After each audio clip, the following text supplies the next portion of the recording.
politics in the US, specifically the race for the Democrat presidential nomination.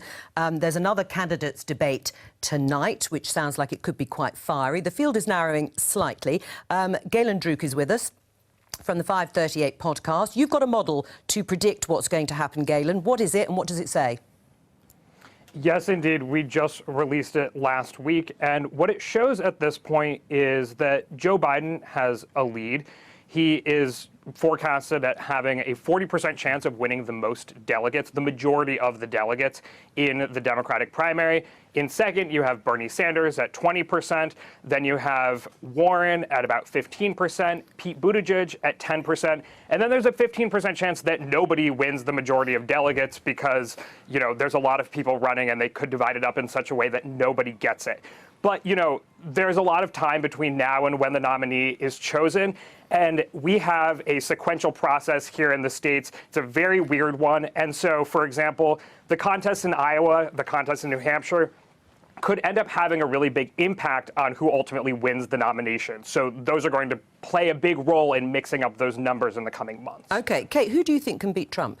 I think most likely Joe Biden. The country is so tired, so exhausted on both sides. And while centrism isn't very popular these days, and personally, if you had asked me 5 years ago if Joe Biden was a centrist, I would have said absolutely not. But given where we are, somebody like Joe Biden is basically going to say, let's sleep for 4 years, make America sleep again, make us calm again, make us rational again. And I think that he will not only appeal to, you know, your classic Democrat voter, he will appeal to a lot of the Obama era, those voters. The African-American vote will probably be more strong under it will be stronger under Joe Biden than it would be the other candidates. And moderate Republicans who thought Trump might go to the center and has gone off the deep end. I mean, Bernie Sanders, Galen, is doing quite well at the moment, it seems, perhaps better than some people thought. And there does seem to be this sort of unfolding row between him and Elizabeth Warren. What's going on? So essentially, Bernie Sanders' campaign put out talking points for canvassers saying that Elizabeth Warren is the candidate of the elite and that her supporters are, you know, the college-educated set, that Bernie Sanders is the original progressive and essentially don't trust Warren to be a true progressive. Of course, yesterday, Elizabeth Warren's campaign seemingly leaked information that a year ago during a private meeting, Bernie Sanders had suggested that he didn't think that a woman could be president, would be elected president. And of course, Bernie Sanders fired back saying that that was not the case. And now it's become quite heated. Of course, at this point in the race, Joe Biden could not be probably happier about a contest or a conflict between Sanders and Warren, because that divides up the progressives and makes a pretty clear path for him to the nomination. Right. I mean, let's talk briefly about gender. Is there any data around how people are looking at the issue of gender in this race?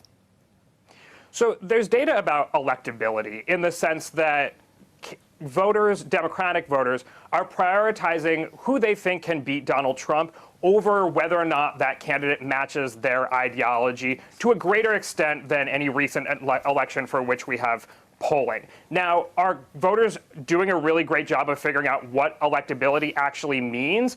Voters may think that the general public won't vote for a woman because of what happened in 2016, but are they right? It's hard to say. Most of the data we have about whether or not women win when they run for election is from House elections, because we've only had one woman run for president in the general ever. And when you look at information on House elections, when women run, they win. Women have just as good of a chance of being elected to the House as men do when they run.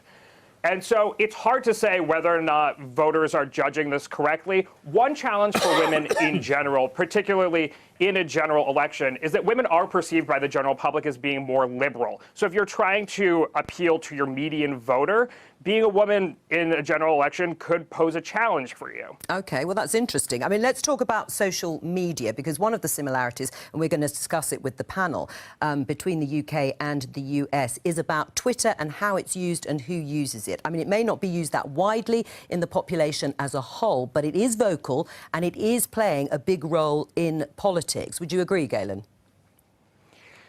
I think it's hard to put your finger on just how much Twitter plays a role. I think you saw in the Democratic primary, there were a lot of candidates who clearly misjudged where the party was. And you saw people like Kamala Harris, even Elizabeth Warren, Cory Booker, Pete Buttigieg, tack towards the center after coming out of the gates from a quite left position. Is that Twitter's fault? Were they just kind of too engaged with Twitter and being influenced by the people there? It's possible, but I mean, for a long time, politicians have had the challenge of, are they too close to activists in general? You know, the people who are being the most vocal, calling their office, sending emails, et cetera. I think people were also reacting to 2016 and Trump's success, thinking that you can kind of be an extremist and still be successful in a general election. Now, the story with Trump is a little more complicated. Voters actually saw him as more moderate than Hillary Clinton, which is an interesting topic for another day. But, Twitter does play a role in the discourse. A lot of journalists are on it. The degree to which is debatable. All right, Galen, thank you very much. Let's pick up on that. I mean, are politicians too close to the activist base? I mean, Twitter does play a role, but is it being misjudged in terms of how much and how seriously politicians should take it? If you want to get a clue about how out of touch Twitter is from the real world, I mean, if you'd have looked at what was trending on General Election Day, Youthquake, we're voting Labour government. We won Putney. Yeah, for the few, not the many, maybe, yeah.